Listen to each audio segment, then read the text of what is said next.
Go to Google and type Rathod's IAS. Then you can see our website, Rathod's IAS Academy. There you have to click on login or register in the blue color.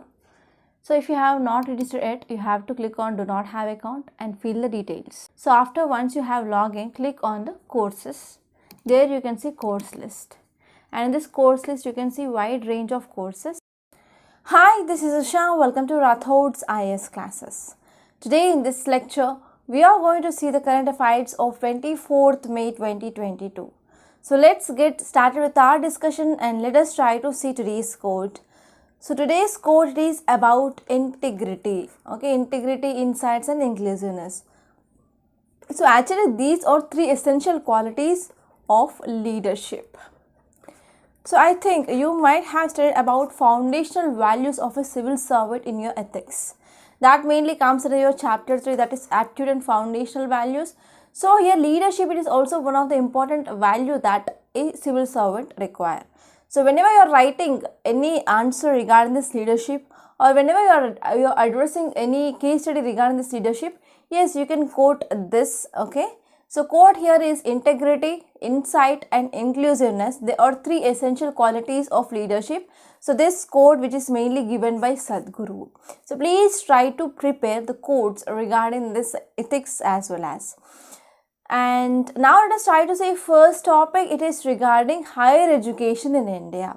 So here title says a Harvard branch in India, prospects and challenges. So this article is important from your education, which mainly comes under your GS paper 2.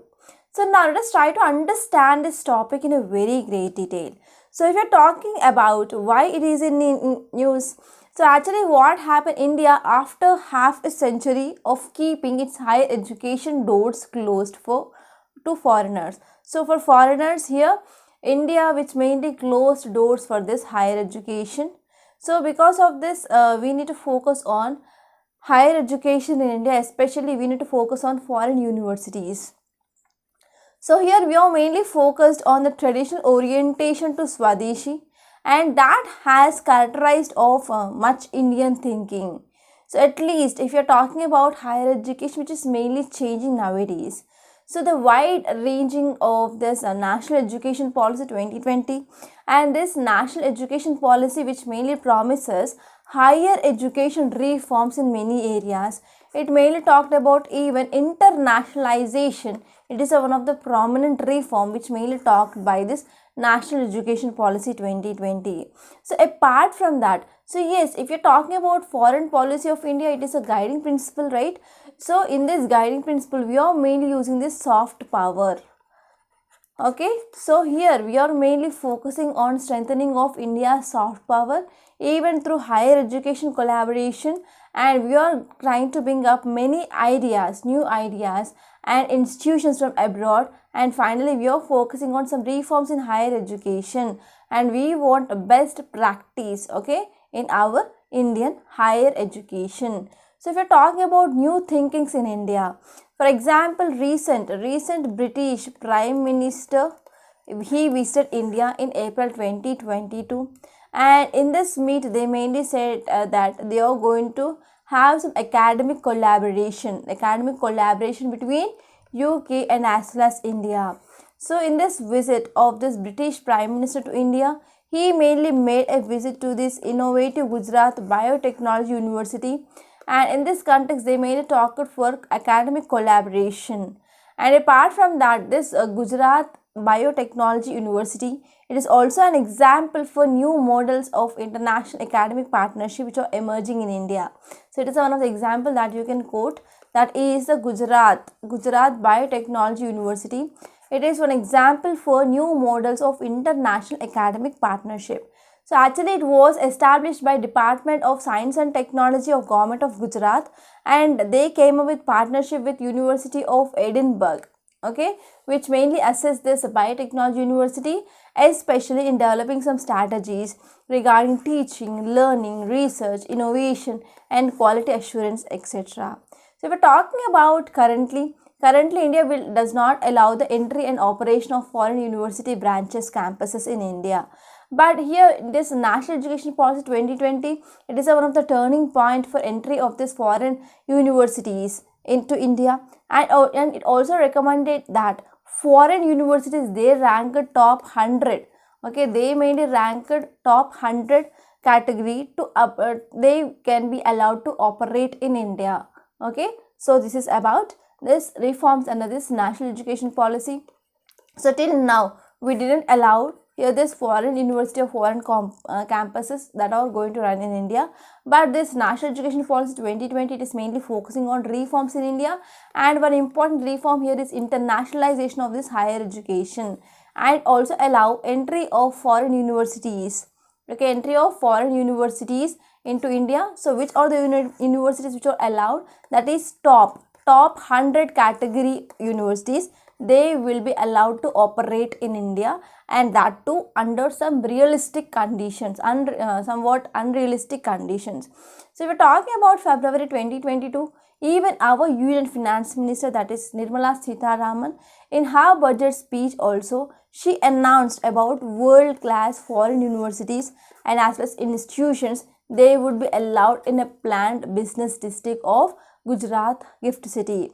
So in Gujarat Gift City, our Finance Minister of India, she mainly said that we are going to allow world-class foreign institutions or foreign universities and institutions. They would be allowed in a planned business district, that is Gujarat Gift City. And this will be helpful to facilitate the availability of high-end human resources as well. So whenever we are going for establishing of this branch campuses of top universities, it is a very good idea, and we can also bring much needed global experience into India as well. So in this way we can focus on the improvement of quality of education in India and updation in our technology as well. So if we are talking about what are the current initiatives already taken by the government. So first one here is, there has been modest growth of various forms of partnership between India and foreign institutions. So between India and as well as foreign institutions, we are mainly seeing that some kind of partnership which is mainly seen. So for example, we have joint PhD programs. So these are mainly offered by Indian Institute of Technology Bombay and Monash Research Academy, and even University of Queensland, Indian Institute of Technology Delhi Academy of Research. So these are some of the programs that we already having, or these are the institutes which are mainly providing some joint PhD programs as well. And next one is, we also have this Melbourne India Postgraduate Academy, that is MEPA. So it is a joint initiative of Indian Institute of Science Bangalore and Indian Institute of Technology Madras, Indian Institute of Technology Kanpur, Indian Institute of Technology Kharagpur with the University of Melbourne. So it is about MEPA, that is Melbourne India Postgraduate Academy. So here this MEPA also provides the students with an opportunity to earn a joint degree, and this degree which may be accredited in both India and as well as Australia. And these partnerships which mainly suggest that India could offer opportunities for international branch campuses as well. So if we're talking about what are the challenges that we have. So if we're talking about positive things here, yes, India, it is mainly seen around the world as an important country, and we are also emerging in the higher education. Okay, we are emerging as a higher education power. And if you're talking about number of students which are mainly exported from India to other countries, and if you're talking about the number, that is about 4,61,792 students, they are mainly studying abroad according to this UNESCO Institute of Science report. So India has world's second largest higher education system. So your foreign countries and universities, they will be very much eager to establish their branches in India, and they are also interested to provide some opportunities for home campus students as well. So that will be finally helpful in business, society, culture to participate in the growing trade and as well as other relations. So here what happened, if you're talking about challenges, yes, we are facing some challenges to attract these foreign universities to India, because we need to create some other facilities as well. It is difficult to create them. And next one is, many of those top universities are already fully engaged in overseas. Okay, so they would require some incentives to come up and to set up the branches in India. And next one is, here what happens, so whenever we are allowing or encouraging these foreign institutions with innovative education ideas here, so what happens, so we need to also focus on profit, how to prevent these profit seekers from entering this Indian market. And even we need to focus on providing some building facilities, providing some necessary infrastructure as well, so it will be like becoming costly, and we need a lot of investment as well. And the big challenge here is well-known bureaucracy. So especially there are multiple regulators in India. So because of these bureaucratic hurdles, here what happens, so many people, they are not interested to set up campuses in India. So apart from that, we need to focus on new accreditation system, and we need to come up with flexible visa rules for foreign students and faculty, and we need to focus on financial incentives as well. So these are some areas we need to focus on. So this is about this topic, and now let us try to see next topic. It is regarding family planning goals. So what is this family planning? Especially mainly to decrease this TFR, total fertility rate. Okay, so especially total fertility rate means nothing but in a reproductive age of women, so how many children she will going to give the birth, so that is called as TFR. So this family planning is very important because India is the second largest populous country in the world. So because of increasing of population, that is overpopulation, that will be leading to exploitation of resources, and finally that will have some number of negative impacts on our environment. So now let us try to see this topic in a very great detail. Actually, this topic is important from your health point of view, which mainly comes under your GS paper too. So, if we are talking about India's family planning program, which mainly improved access through to this contraceptives. So, we will be having male contraceptives and as well as female contraceptives. So, one of the contraceptives that you commonly know, that is condoms. And if you are talking about permanent family planning methods, we can go for tubectomy or vasectomy. Okay, that is cutting of tubes actually. So if you're talking about this family planning program in India, so it led to increased or improved access to these contraceptives. So because of increased access to these contraceptives to the people, that led to reduction of this total fertility rate. And recently we said about this National Family Health Survey report, and it said that yes, TFR, which mainly decreased from 3.4 in 1990 to 1992 to 2 in this 2019 to 2021. There is drastical decreasing of this TFR, which is mainly seen, and it is according to the data which released by National Family Health Survey report. So what happens, there are two important themes they need to have further attention.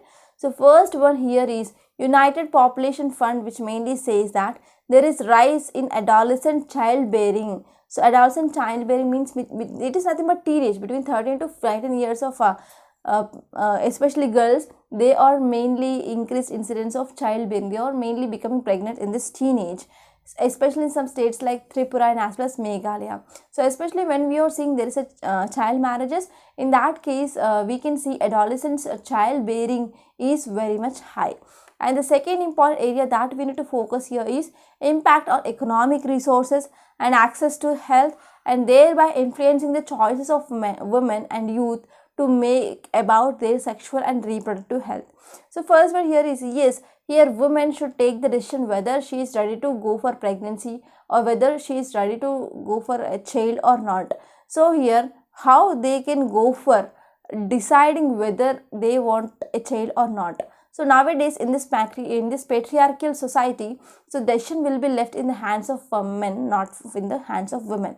So whenever we are providing some economic resources, like, and also whenever we are providing some access to education for the girls, then what happens, it will be helpful for making decision regarding their sexual and as well as reproductive health. So in order to meet our sustainable development goals of family planning by 2030, so India is mainly focusing on improving of access to these family planning services, not just for adult but also even in the youth also. Your government need to focus on access to this family planning services. So if we're talking about expanding the horizon, so in India we have frontline health workers, for example ASHA workers. We can talk about NGOs. They mainly contributed significantly in implementing of Mission Parivar Vikas. So actually this Mission Parivar Vikas, it is mainly focusing to accelerate the access to this high quality family planning choices, and that will successfully increase this modern contraceptive prevalence rate, that is using of this modern contraceptives. Okay, especially when we are going to create awareness in the female, okay, then what happen, it will be helpful to decreasing of this TFR, and even that will be helpful to maintain autonomy on their sexual and as well as reproductive health of women. And they have achieved this by delivering contraceptives at homes, and also offering a wider basket of alternatives such as injectable contraceptives. So these injectable contraceptives are nothing but when we are taking some injections regarding this contraceptives, so that will be helpful especially for women not to become pregnant for 3 months of within 3 months of time. Okay, so it will be working for 3 months. So if you're talking about contraceptives, we can have in copper T. So there are number of materials which are available in the market regarding this male contraceptives and as well as female contraceptives. So what happened, these frontline workers, they started delivering these contraceptives at home, such that what happened, women, they have access to these contraceptives, and they that led to decreasing of this TFR. So if you're talking about what are the challenges, yes, there is increasing of awareness regarding these contraceptives, but still many districts in India, they have low contraceptive usage, with a large proportion of them being youth. So especially in some youth people, they do not have proper awareness regarding these contraceptives. So in this context, we need to strengthen the capacity of healthcare workers, and we need to focus on family planning logistic management information system. Actually, it is one of the dedicated platform to ensure smooth forecasting, procurement, and as well as distribution of this family planning commodities at all level of health facilities. And that will also ensure the availability of access to these contraceptives by these marginalized communities. And moreover, if you're addressing about this, if you want to address the problems regarding this younger population, so we need to go for holistic awareness programs regarding right age for marriage, and we need to talk about safe sexual behavior, contraception and their importance, and we can talk about reproductive health and diet diversity. So these are some important topics that we can pick up for the health awareness program, especially for youth. And it is not only by working holistically on overall health goals and addressing about the social determinants, but we need to also ensure equitable family planning services that will be available for both adults and as well as young peoples. So in this context, India needs to develop an equitable model, and this model should meet the needs of youth and as well as even adolescents as well.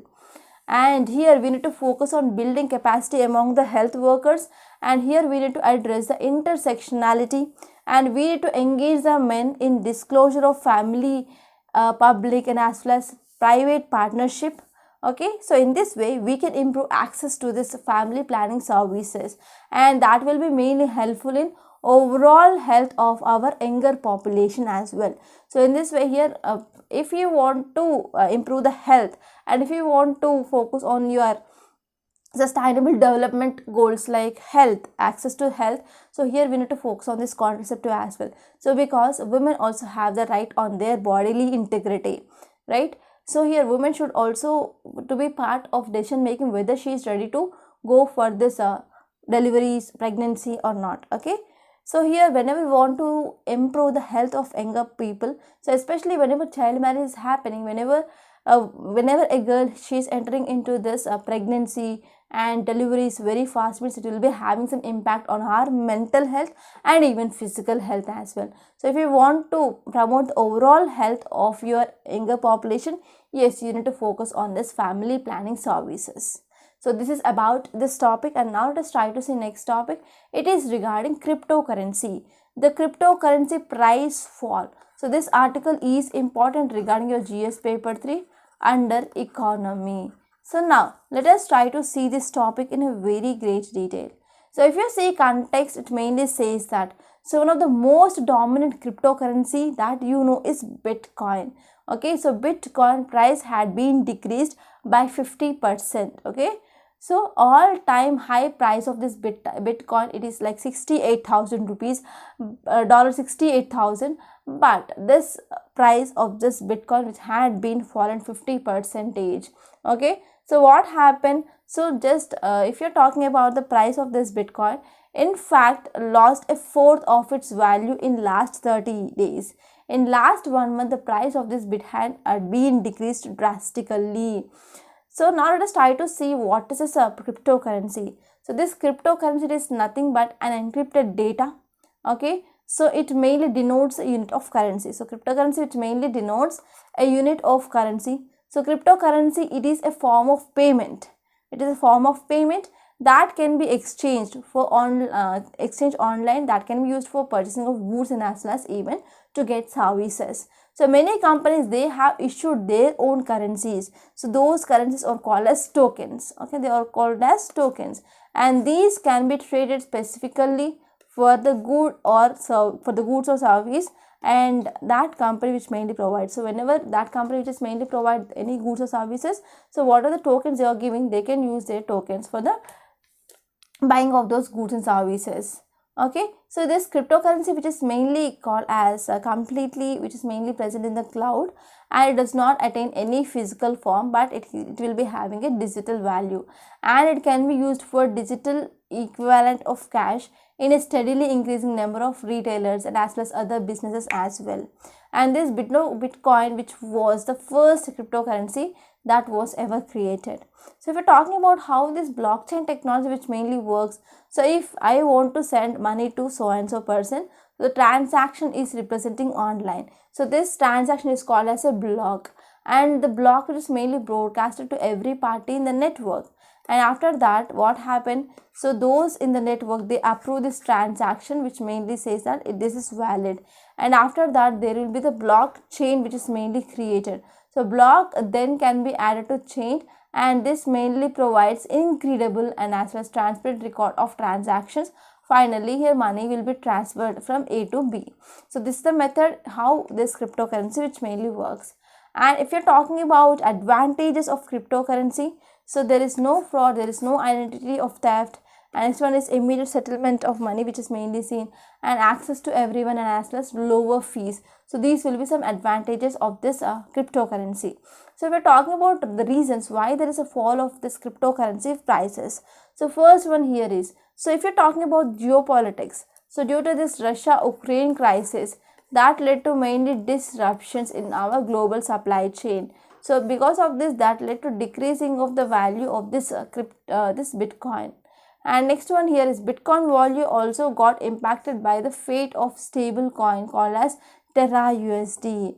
So on May 23rd, this Terra USD was trading below 7 cents, and it had tried selling its Bitcoin reserves to keep its cryptocurrency peg intact. So that among the other things that mainly have some impact on the decreasing of the value of this Bitcoin. And now let us try to see next topic. It is regarding genetic engineering. Okay, engineering tomatoes to produce vitamin D. So vitamin D is very important. Vitamin D is called as calciferol. That is mainly important for your bones, right? So these are some basic facts. So now let us try to see this topic. So this topic is important from your GS paper 3 under science and technology.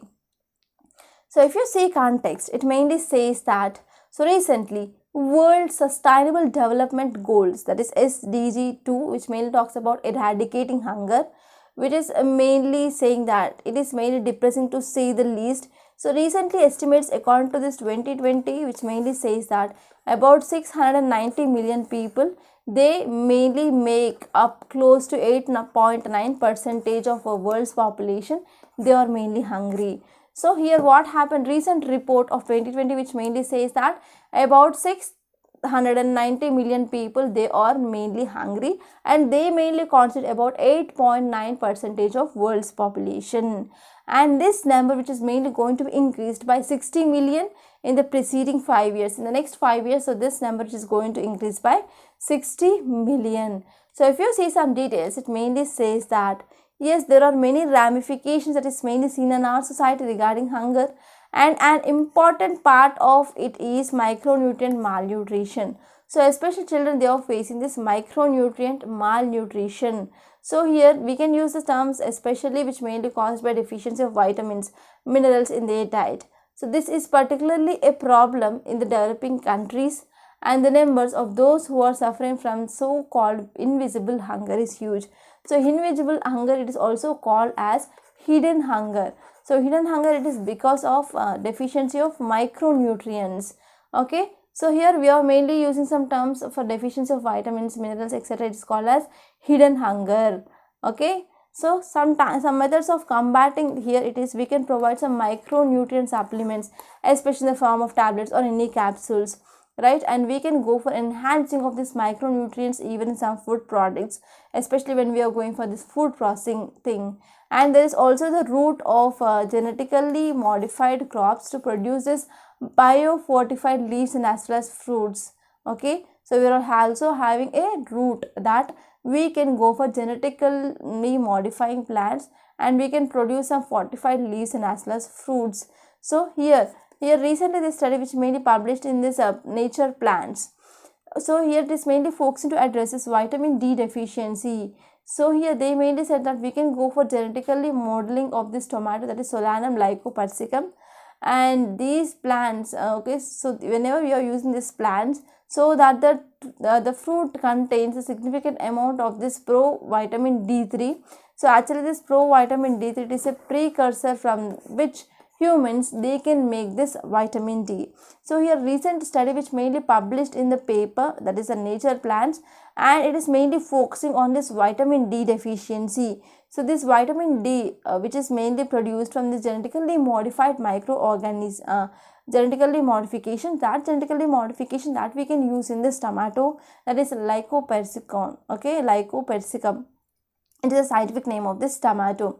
And whenever we are going for this genetically modifying of this tomato, we can go for mainly significant amount of this provitamin D3. Okay, so this provitamin D3, it is a precursor for the humans to make this vitamin D. And this provitamin D3, it is a chemical name, and the chemical name here is 7-dehydrocortisol, or we can say 7-DHC. Okay, in short. And humans, they can synthesize this vitamin D from this 7-DH3 when we are exposed to sunlight. Okay, so vitamin D, it is very much required for the process called as calcium homeostasis. Okay, so this calcium homeostasis, so which is the maintenance of this constant concentration of calcium. So we are going to maintain the constant concentration of calcium. So what happened whenever this vitamin D deficiency is there, so whatever the blood, whatever the calcium which is present in the bone, that will be coming into the blood. Finally, that will lead to low concentration of calcium in the bones, and that will lead to osteoporosis. So in this osteoporosis, it is a condition, we can say low amount of the calcium in our bones. What happens? So because of this low concentration of calcium, so even if you fall down, there is a high risk of fractures. Okay, so this is a condition especially seen in the women after menopause, that is after 40 to 45 years of age. So because of this, we need to focus on this vitamin D. So vitamin D deficiency is not at all good for the health of the people. So right, so because of this, here whenever we are going for the genetical modification of this tomato, as we all know that tomato will be used highly, and tomato is one of the food that we can take daily. So because of this, here we can go for genetical modification in this tomato plants, especially to incorporate this precursor of this vitamin D3. Okay, so here this article says that there is a need for, among the other things, like not only the bone development but even strength of the bone should also be important, and we need to focus on the deficiency. So whenever the deficiency of this vitamin D, which mainly causes a disease called as rickets and as well as osteoporosis. So other diseases, they are associated with this vitamin D, not only this osteoporosis and rickets, but even it mainly causes some types of cancer, Parkinson's disease and dementia. Okay, so this vitamin D, it is mainly present in the fish and as well as dairy products, and the vegetarian diets, they are particularly deficient of this vitamin D. So in this context, here this study which mainly says that the recommendatory amount or intake of this vitamin D every day here is 53 mcg, that is 15 micrograms. Okay, so it is about 15 micrograms or 15 mcg per day. And if you are talking about adults or elders, so they require about 20 mcg, 20 micrograms of this vitamin D per day, and for children it is 15 mcg, and for adults it is 20 mcg. So this can be mainly given through supplements, okay, or whenever we are going for the careful exposure to sunlight also, we can generate this vitamin D. And the recent author, okay, so recent paper author, he mainly says that yes, we can go for genetically modification in this tomato plant, and actually they discovered a pathway in tomato plants, and this pathway which is mainly focused to produce this cholesterol, okay, this cholesterol, and that is called as steroidal glycoalkaloid, okay, steroidal glycoalkaloid. So they are going for this genetical modification by using this CRISPR-Cas9 gene editing tool, right? So there was question regarding this CRISPR-Cas9 in 2019 and 2017, if I'm not wrong. So please see the questions of your UPSC prelims of 2019 and 2017. There you can find question regarding this CRISPR-Cas9. So actually this, okay, so what happens, so whenever we are going for this genetical modification of this tomato plants, so it will mainly inhibit this 7-DHC to convert into cholesterol. Okay, instead here this 7-DHC which mainly accumulated in leaves, green and as well as ripe fruits. Okay, so this is about this topic. And now let us try to see next topic. Title says India to join Biden's new trade initiative for Indo-Pacific region. So here we need to know about this Indo-Pacific region. So what is the importance of this Indo-Pacific region? So nowadays you are seeing this Indo-Pacific region which is seen highly in news. So you have to know about importance of this Indo-Pacific region. So let me know what is the importance of this Indo-Pacific region. So already I discussed this topic number of times. So please comment regarding this importance of Indo-Pacific region. So this article is important from your international relations which mainly comes in your GS paper 2. So now let us try to see the context and some important details which are given in this article. So what happened? So why this topic is in news? So recently here IPEF, that is Indo-Pacific Economic Framework for Prosperity, which is mainly launched.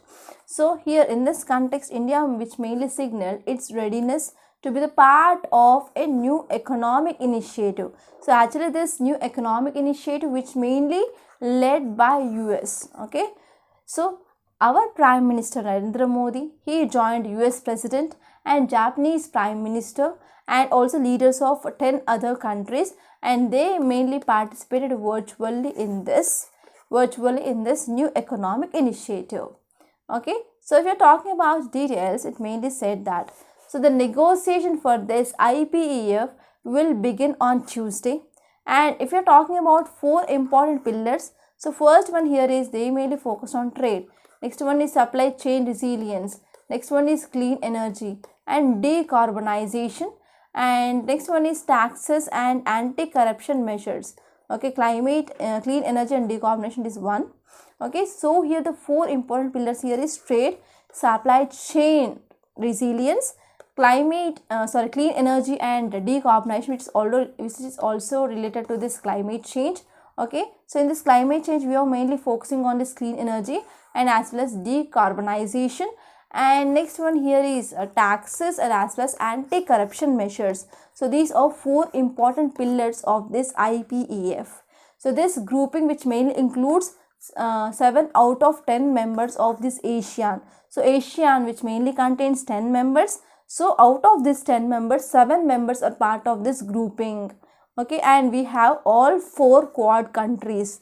So 4 Quad countries are US, India, Japan and Australia. So these are the 4 countries of Quad, and apart from this Quad countries, New Zealand is also part. So all these countries, they mainly represent about 40% of our global GDP. So India will work together with other IPF countries, and we are mainly focusing on inclusive and as well as flexible Indo-Pacific economic framework. Okay, so these are some important details. And now let us try to see what is this Indo-Pacific economic framework. So actually this IPEF, it is a centerpiece of a present US regime economic strategy, and it is an economic strategy of US towards this Indo-Pacific region. So in 2021 itself, in October 2021 itself, US announced for the development of an Indo-Pacific economic framework, and here it is mainly focused on trade facilitation. It mainly focused on digital economy and technology. It also focused on supply chain resiliency, okay, and even it focused on clean energy and decarbonization. It also focused on infrastructure and also worker standards and other areas. So these are some shared interest of this Indo-Pacific economic framework. So apart from this, US is also working out details of this strategy with the wide range of countries as well. For example, you can talk about Japan, Singapore, Malaysia, New Zealand, South Korea and India. So the four important pillars of this IPF are: first one is trade, supply chain resilience, and infrastructure and decarbonization, taxation, anti-corruption. So these are the four important pillars. So what is the need of this economic platform, or why we need this type of Indo-Pacific economic framework? So what is the need? Because we are mainly trying to respond to this growing Chinese economic ties. So there is increasing of this Chinese economic ties with the rest of Asia. So here, because of this, we are focusing on this type of framework.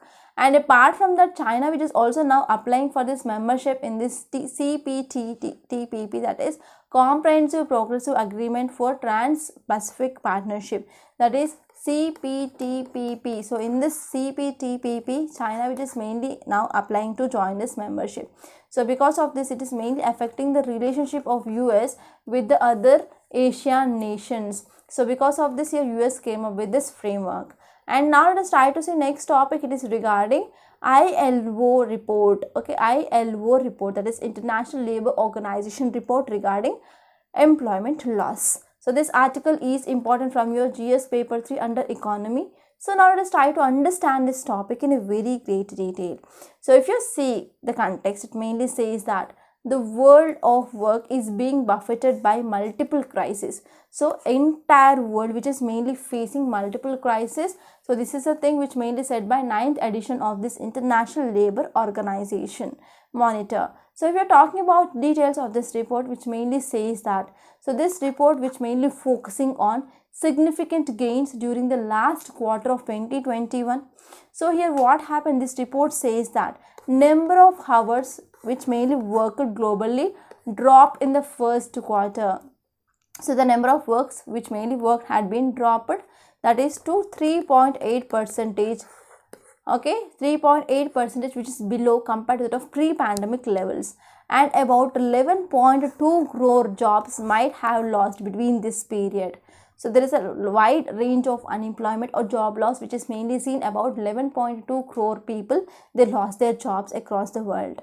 And the gender gap is also very much high. So especially if you're talking about India's employment scenario, gender gap is also mentioned in this report. So this report which mainly said that both India and even other lower middle income countries excluding India, so in these countries we saw there is deterioration of gender gap as well.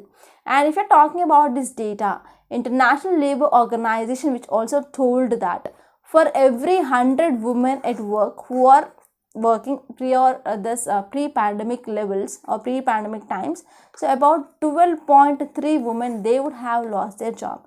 That means earlier if 100 women they are going to job, now it is like 88 women they are going for job. About 12.3 women they lost their job. And official status or official report which mainly says that for every 100 men, equivalent figure would have been 7.5. That is for every 100 men who went to job earlier in this pre-pandemic times. So now there are about 93 or 92.5 to 93 people they are going for the job. So this for the men. So what are the important reasons? Okay, important reasons for the decline of these jobs. So first one here is now number of countries again they are going for this lockdown because of this rising of new variants or new cases of this COVID-19, and because of this conflict between Russia and Ukraine, and even we can see there is a global rise of price of the food and as well as fuel. So because of this there is decrease in the demand. So because of this the production had been decreased and there is nothing much demand for the labor in the market. So because of all these reasons we are seeing there is declining of employment or there is a loss of jobs, which is mainly seen according to this Ilo report. So now let us try to see yesterday's questions. The first one here is regarding pro tem speaker. So President appoints pro tem speaker to preside over first sittings of Lok Sabha after general elections. Who is the person who administered oath for this pro tem speaker? That is nothing but our president itself. And next question is regarding national emergency. So on account of national emergency, the government may require funds to meet unexpected demand for money for which it may not possible to give a detailed estimate.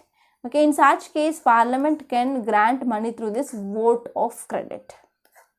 Okay, so these are two questions. And now let us try to see today's questions. The first one is regarding non-confidence motion or no confidence motion. So you have to read these four statements which are given and try to give me the correct option in the comment box. And next one is regarding Consolidated Fund of India and as well as Contingency Fund of India. So try to read the statements and give me the correct option in the comment box. Okay. So I want to make a small announcement. We in Rathod IAS, we launched this foundational course for 2023 and 2024. So this is absolutely very beneficial, and try to join this course. You will be having more than 600 hours of classes of each and every subject, and we are discussing each and every single topic which is present in your syllabus, and we are also focusing on previous year's prelims and as well as mains question. So this course is absolutely beneficial for improving your conceptual clarity. So even though if you are a beginner or even though you have gave some attempts in this UPSC, so you can take this course. So it is highly beneficial. So if you have any doubts regarding this courses, so please call me on this number 8074765513, and you can visit our website Rathod IAS Academy for watching of demo videos. So now let us try to see today's Hindu newspaper PDF. So this is our today's Hindu, date is 24th May and this is Delhi edition. So first article, it is regarding Indo-Pacific region. I discussed this topic, and there is one article regarding green hydrogen. So India to be leader of green hydrogen. So already I discussed about number of different types of hydrogen that is present: blue hydrogen, grey hydrogen and as well as green hydrogen. So you have to know the differences between this green hydrogen, blue hydrogen and as well as the grey hydrogen. So this will be very important from your prelims point of view. So actually here this article says that India will emerge as a leader of green hydrogen. So this is a thing which mainly said by our Minister of Petroleum and Natural Gas. Okay, so here he mainly says that yes, India it is moving much faster than any other country towards a green transition. So we are mainly taking some advantage of this current energy crisis to create this transition. So because of this, India will be going to become leader of global green hydrogen. So here you need to know about what are the steps were taken by the government of India to move towards this transition, right? And regarding this ILO report, I discussed in this lecture. And if you move towards the city page and states page, I didn't found anything which is much important or relevant from our UPSC point of view. And in this editorial page, there is an article regarding after center duty cut, states must also do the same with their taxes. Actually, this article which is mainly talking about excise duty on this petrol and diesel. So already we studied in yesterday's lecture and as well as day before yesterday's lecture, like central government came up with decreasing of excise duty on this petrol and diesel. So because of this, the final cost of this petrol and diesel, it is going to decrease. But here this article says that so not only central but also states, they are levying VAT on this petrol and diesel, that is value added tax. So they have to decrease that. Okay, so this is about this topic, and I discussed regarding this higher education in India. And in this op-ed page, you can see why vaccine mandates are essential. So it is talking about importance of vaccines. Already we are discussing this topic since 2020 onwards. So I didn't took this topic for discussion. And next topic is regarding family planning. I discussed this topic in a very great detail. And if you move forward, here in this text and context, I discussed regarding this cryptocurrency price fall. And if you move here, I also discussed about this vitamin D and tomato. And in this news page, you can see nothing which is much important. And here you can see center reconstitutes this interstates council. So this interstates council is very important, and even in your polity Lakshmikant, you can see discussion regarding this interstate council. So interstate council, which mainly works to promote and support cooperative federalism in the country. So it has been reconstituted with Prime Minister okay, as a chairman and as well as chief minister of all the states and 6 union ministers as members. So this is the thing which mainly said by our home minister. Okay, so here you need to know about which are the articles talking about this interstate council, and you need to know about some important facts regarding this interstate council. So there is a high possibility of getting question regarding this interstate council in your prelims. And if you move forward, here you can see ASHA workers, they and WHO global plaudits. So this is this article which is mainly talking about WHO's Global Health Leaders Award 2022. So these are the people who mainly worked as a front line to control this COVID-19. So because of this, now ASHA workers and they mainly end this WHO's global plaudits.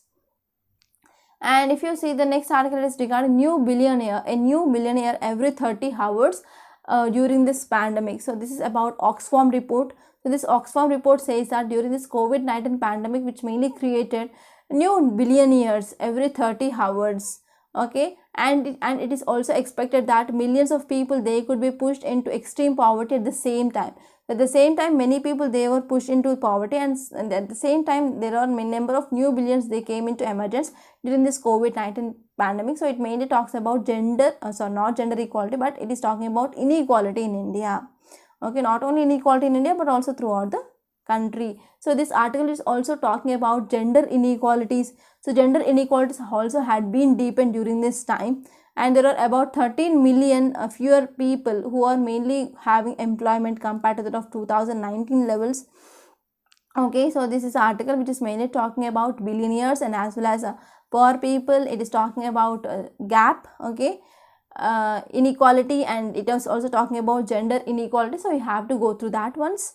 And if you see in this world page, there is nothing much important in today's paper. And here in this business paper, you can see GDP likely grew by only 3.5% in this quarter 4. It is according to this ICRA. So ICRA, it is a rating agency which mainly talking about GDP estimates. And one important article here is heat waves could worsen inflation pressures, affect growth. So what happened because of this heat waves, that will lead to decreasing of production, and because of this heat waves, what happened, we also came with decreasing of or curbing of this wheat exports, or we came up with the banning of this wheat exports, right? And even what happened, there will be increasing for the demand of power. So finally what happened, already we are seeing inflation, okay, that will further leads to inflation. And next article is regarding export duty. So export duty hike will hurt, say, mining's steel groups. So what is export duty, you have to know. What is this import duty, you have to know. So because of this export duty, that will mainly hurt this mining industries. And next one, it is regarding CRISIL report. China's COVID-19 curbs could hit Indian manufacturing, because whenever China is going for shutting down or whenever it is going for lockdowns, actually for our raw materials, we are mainly dependent on this China. So whenever China it is going for lockdown, whenever it is not exporting the raw materials, means what happened, especially the Indian manufacturing is also going to hit a lot. And next one is about FDI equity. Already I discussed about what is FDI in our earlier lecture, so you have to revise those topics. So these are some important topics that appear in this today's Hindu newspaper. I hope you enjoyed this lecture. Please subscribe to Rathod's IAS Academy and don't forget to like, share and comment my videos. Thank you so much.